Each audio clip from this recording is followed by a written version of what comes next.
Welcome. This is Radio Pras.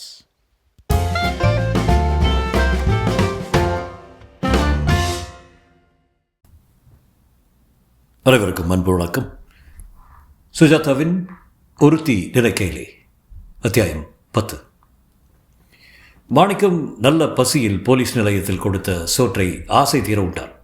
போலீஸ்காரர் பரிவிடம் நகஞ்ச கோழை என்று விசாரித்து இலையில் மறுப்புக்கு எதிராக போட்டதையும் உண்டான். தண்ணீர் பருகினான். ரொம்ப நன்றிங்க, இந்த மாதிரி சாப்பாடு சாப்பிடுவோன்னு இன்றைக்கி காத்தால் யாராவது சொல்லியிருந்தா சிரிச்சிருப்பாங்க. என்னங்க, இந்த பெஞ்சில் கொஞ்சம் படுக்கலாங்களா? படு ஏசிபி வர்ற வரைக்கும் படு. ஏசிபியா? அது என்னங்க? அது யாருன்னு கேட்கணுயா? நல்லா நடிக்கிறையா நீ, கில்லாடி நீ. ஏசிபின்னா போலீஸ் அதிகாரி. அவர் உன்னை பார்க்கணுன்னு விருப்பம் தெரிவிச்சிருக்காரு. அப்படிங்களா? அவர் இங்கே வர்றாருங்களா? வண்டி வரும், கொஞ்ச நேரம் படு. படுத்த மாணிக்கத்துக்கு முதலில் தூக்கம் வரவில்லை. வயிற்றில் பசி போய்விட்டாலும் சுகுணாவை பற்றிய கவலை போகவில்லை. எங்கே போயிட்டாலோ? எப்படி நான் வெறுங்கையோட ஊருக்கு திரும்புவேன்? தங்கவேல் ஏன் வரல? எனக்கு ஏன் என்ன வெளியே விட மாட்டேங்கிறாங்க? இதில் ஏதோ புதுசாக என்னன்னு சொல்ல முடியாத பயம் இருக்குது. என்னத்தை செய்வேன்? எங்கே கூட்டி போவாங்க? திருப்பி பாச்சான்னு கூட்டிகிட்டு இருக்காங்களே, இது ஏன்? இந்த கவலைகள் பல இருந்தும் சற்று நேரத்தில் அவன் உடல் அசதி அவற்றை ஆக்கிரமித்து கொள்ள கொஞ்சம் கண்ணயர்ந்து விட்டான்.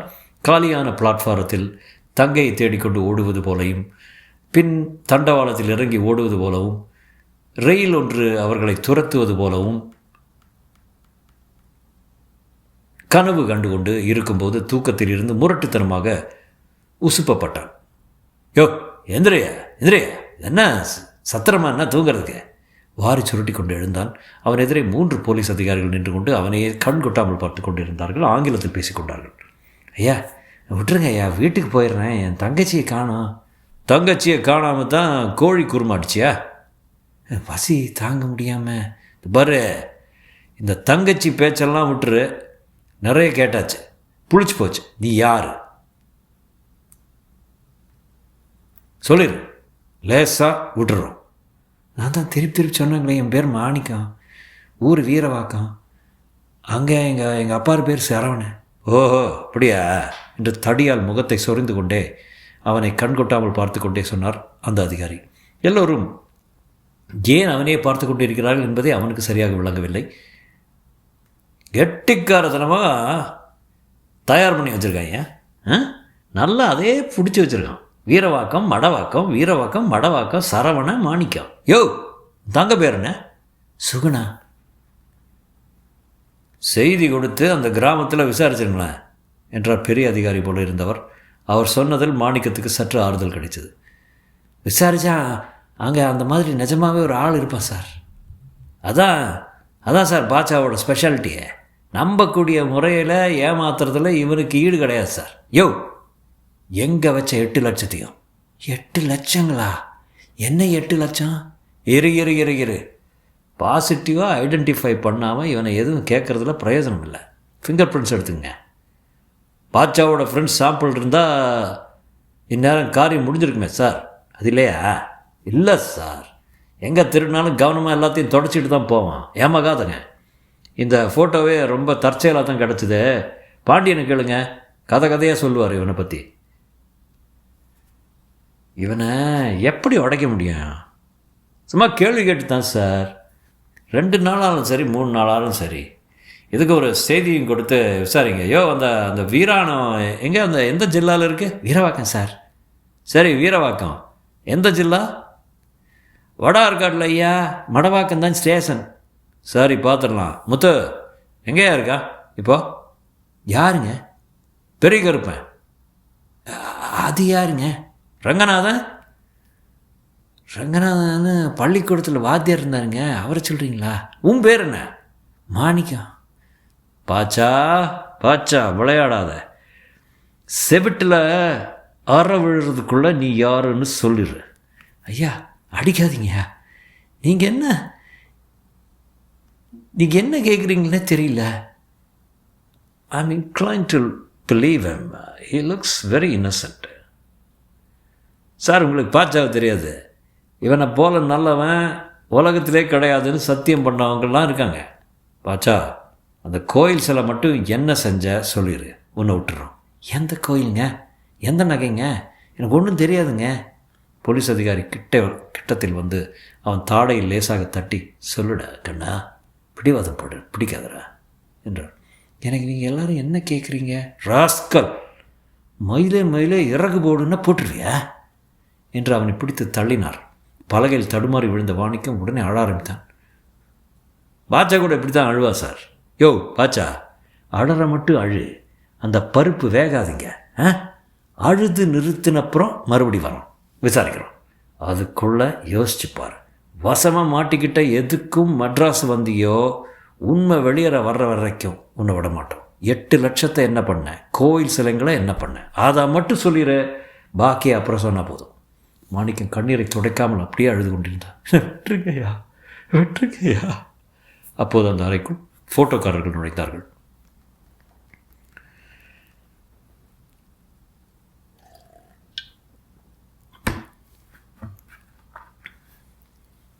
முதல்ல அவங்க அந்த தூண் மறைவில் பேசிக்கிட்டு இருந்தது எனக்கு சட்டுன்னு விளங்கலை.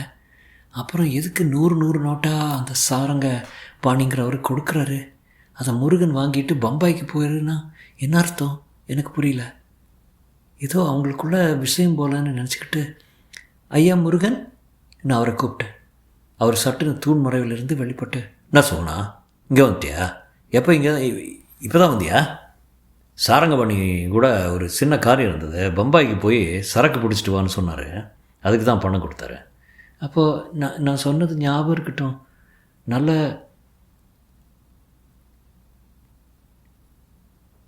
நல்லா டெக்ஸ்டராக பார்த்து வாங்க, இன்வாய்ஸ் எல்லாம் போட்டுக்கிட்டு உடனே பணம் கொடுத்துருவாங்கன்னு பார்ட்டிக்கிட்ட சொல்லிடு. சாரங்கபாணிக்கு போயிட்டார். என்னை பார்த்து, குட் பை சுகுணா, பத்திரமா வீட்டுக்கு போய் சேருங்க. உங்களை கிராமத்தில் விட்டுட்டு அப்புறம் தான் முருகு பம்பாய் போகிறான். என்ன முருகு? ஆமாங்க, வா சுகுணா. முருகன் நீ பார்த்துக்கூடா. முருகன், எங்கள் அண்ணன் மாதிரி ஒரு ஆள் போனதை பார்த்தேன். எங்கே? படியாண்ட. உடனே கூப்பிடு தானே. எனக்கு சட்டுன்னு ஒன்றும் புரியாமல் போயிடுச்சு, அதனால் உங்களை கூப்பிட இங்கே வந்தேன். எத்தனை நேரம் இருக்கும்? இப்போ ஒரு 5 நிமிஷம் கூட இல்லை. எந்த பக்கமாக போனா? இடப்பக்கம் கீழே இறங்கி வா, சட்டுன்னு கீழே போய் பார்க்கலாம். அவர் பின்னாடியே ஓடினேன். புத்த கடாண்ட பார்த்தோம், பெருசாக போர்டு வச்சு எல்லோரும் அண்ணாந்து பார்த்துக்கிட்டு இருந்தாங்க. அங்கே பார்த்தோம். அப்புறம் ஐஸு பால் விற்கிறாங்களே, அங்கே டிக்கெட் எடுக்கிற சேனலாண்ட அந்த ஆள் தான் பாருங்கள். யார்? வெளுப்பா சட்டை போட்டுக்கிட்டு கொடை வச்ச ஆள் பக்கத்தில் நிற்கிறாரு, அவரா? ஆமாம், வாங்க கிட்டத்தில் போய் பார்க்கலாம். நான் மாணிக்கண்ணே கூப்பிட்டு கிட்டத்தில் போகிறேன். சில பேர் முதுகு நடை எல்லாம் ஒரு மாதிரி இருக்கும், கிட்டத்தில் திரும்பி போய் பார்த்தா வேறு மாதிரி ஆயிரும். அதுபோல் தான் ஆயிடுச்சு. அந்த மனுஷன் திரும்பின உடனே மாணிக்கலான்னு தெரிஞ்சு போச்சு. எனக்கு உள்ளுக்குள்ளே என்னவோ உதிர்ந்து விழுந்த மாதிரி ஆயிடுச்சு. இது மாணிக்க இல்லையா? இல்லைங்க என்ற வருத்தத்தோடு. பரவாயில்ல, அந்த ஆள் சமாளிச்சுப்பார்.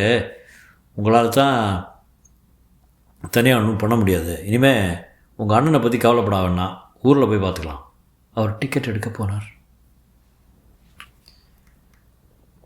அத்தியாயம் 11.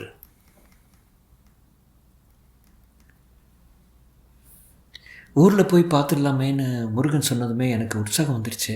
அண்ணன் எக்கேடு கெட்டு போட்டோம். என்னை சரியாக கவனித்து தெரியாதுன்னு பற்றி நான் ஏன் கவலைப்படணும்? முருகன் டிக்கெட் எடுத்திருந்தார். மறுபடியும் பிளாட்ஃபாரத்துக்கு அழைச்சிட்டு போய் ஒதுக்குப்புறமாக நிறுத்த வச்சு பால் வாங்கி கொடுத்தாரு.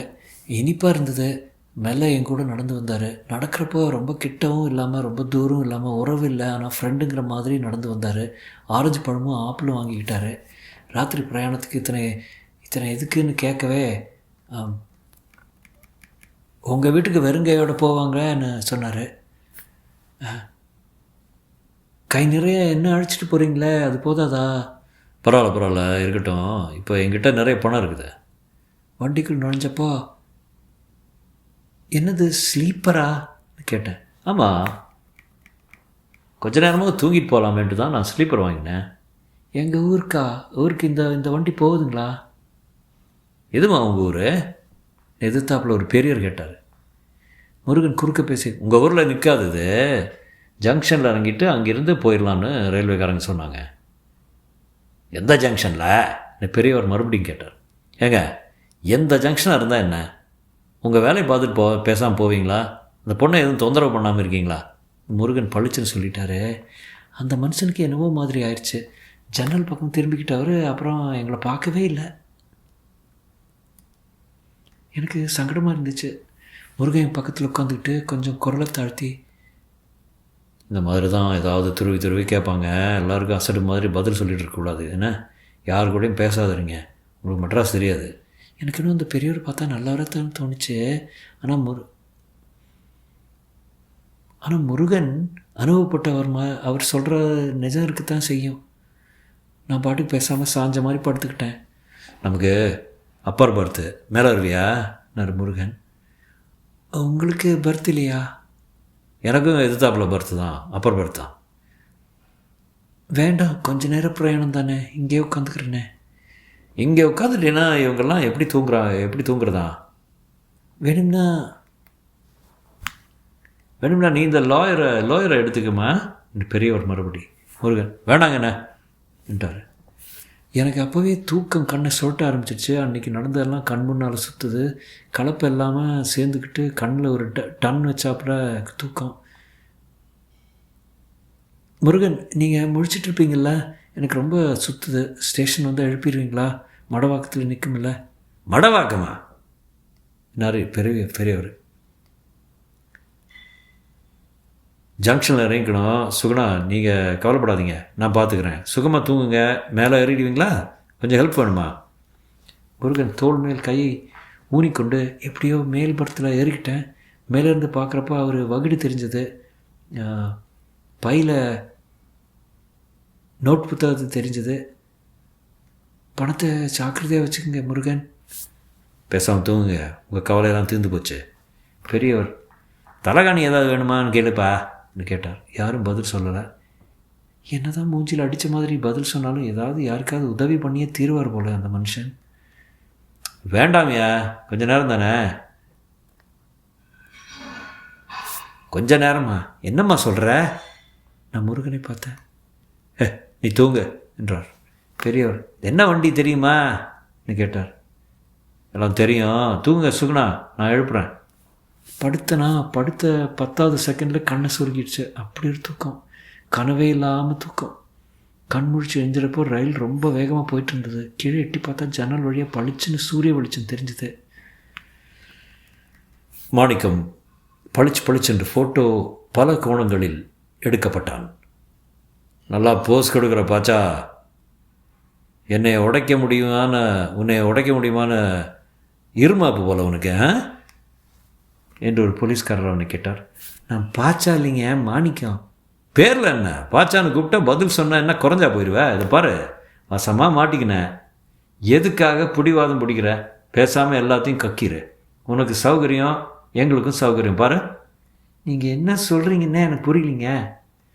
சரியான கல்லுக்கோட்டையா நீ. நல்லா தீனி திங்க போகிற.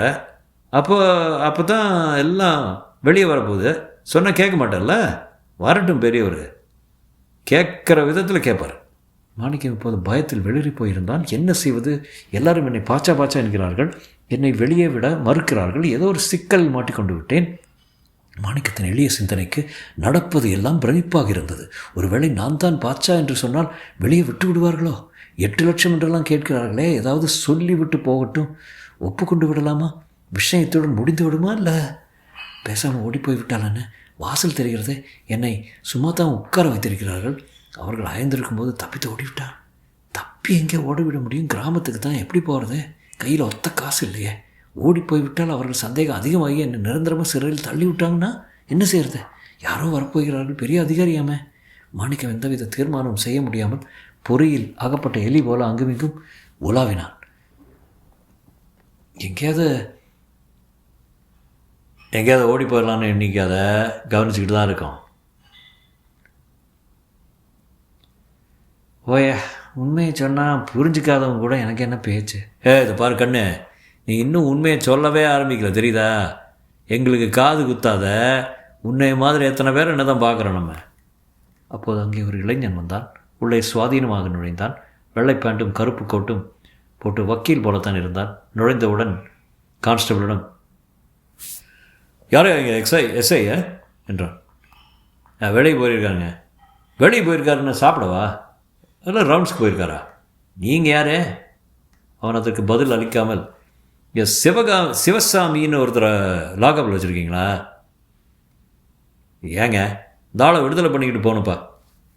சிவசாமியா? இன்ஸ்பெக்டர் வந்தது தான் தெரியும். ரைட்டர் கேட்டு சொல்லையா? இன்ஸ்பெக்டர் எங்க? யோ போய் ஒரு டம்ளர் தண்ணி கொண்டு வா. வேத்து ஊற்றுது. கான்ஸ்டபிள் அவருக்கு சற்று கட்டுப்பட்டவர் போல உள்ளே செல்ல, புதிதாக வந்த ஆள் மாணிக்கத்தை ஒரு முறை பார்த்துவிட்டு கைக்குட்டையால் தன் கழுத்தை துடைத்து கொண்டார். தன் பைக்குள்ளிருந்து ஒரு சிகரெட்டை எடுத்து வாயில் பொருத்தி கொண்டு, தீப்பெட்டி இருக்கா தலைவரை என்றான் மாணிக்கத்திடம். மாணிக்கம் அவனே கண்கொட்டாமல் பார்த்து கொண்டிருந்தவன், ஐயா நீங்கள் வக்கீல் ஐயா என்றான். பார்த்தா தெரியலையா? ஏன்? அந்த இளைஞன் சற்றும் எதிர்பாராத விதத்தில் அவன் கால்களில் வந்து விழுந்தான். மாணிக்கம் விழுந்தவன் விசித்து விசித்து அழ ஆரம்பித்தான். அவன் கண்ணீர் அந்த இளைஞனின் வெள்ளை பேண்ட்டை நனைத்தது. யோ யோ யோ யோ யோ எதிரிங்க, என்னது என்னையா அது? ஐயா ஐயா என்னை அநியாயமாக இங்கே அடைச்சி வச்சுருக்காங்க ஐயா. எதுக்குன்னே தெரியலையா. என்னென்னமோ கேள்வி கேட்குறாங்க ஐயா. என்னை யாரோன்னு நினச்சிட்டு 8 லட்சம்ங்கிறாங்க, கோயில் நகைங்கிறாங்க. நான் ஒன்றுமே அறியாதவன் ஐயா. என் ஊர் வீரவாக்கம், என் பேர் மாணிக்கம். தங்கச்சி கூட பட்டணத்துக்கு வந்து அவளை தொலைச்சிட்டு சீரழிஞ்சு நிற்கிறேன். இவங்கக்கிட்ட மாட்டிக்கிட்டேன். எதுக்குன்னு சொல்லாமல் இங்கேயே வச்சுருக்காங்கய்யா. அதிகாரிகள்லாம் பேருக்கு பேர் பாச்சான்னு அதட்டுறாங்க. பாச்சாவா? நீ தான் பாச்சாவா? ஐயோ இல்லைங்க, நான் மாணிக்கங்க ஐயா, என்னை காப்பாற்றுங்க. நாங்கள் தண்ணி என்று கான்ஸ்டபிள் வந்து கொடுக்க, ஏய் மாய்மாலத்தை இவர்கிட்ட காமிக்க ஆரம்பிச்சிட்டியா? போப்பால கேட்டையா? இது யாரு? ஐயோ பெரிய ஆளுங்க, இவன் பேர் பாச்சா, ரொம்ப சாலக்குக்காரன். அந்த பிரபல பாச்சாவா? அவன்தாங்க, ஆனால் ஒத்துக்க மாட்டானா. டிஸ்கஷன் பண்ணிக்கிட்டு இருக்கான். டிசி வரப்போகிறாரு. ஐயோ நான் இல்லைங்க என்று கதறி நான் மாணிக்கம். இவனை அரெஸ்ட் பண்ணி வச்சுருக்கீங்களா என்று கேட்டார் அந்த இளைஞன். இன்னும் இல்லைங்க, காலையிலாம் பிடிச்சோம், சென்ட்ரலில் வச்சு அரெஸ்ட் பண்ணி எல்லாம் ஆயிடுதுங்க. இவன் மேலே 14 கேஸ் இருக்குது. அப்படியா என்றான் இளைஞன். நெற்றியை சொரிந்து கொண்டான். அவன் பெயர் வசந்த். தொடரும்.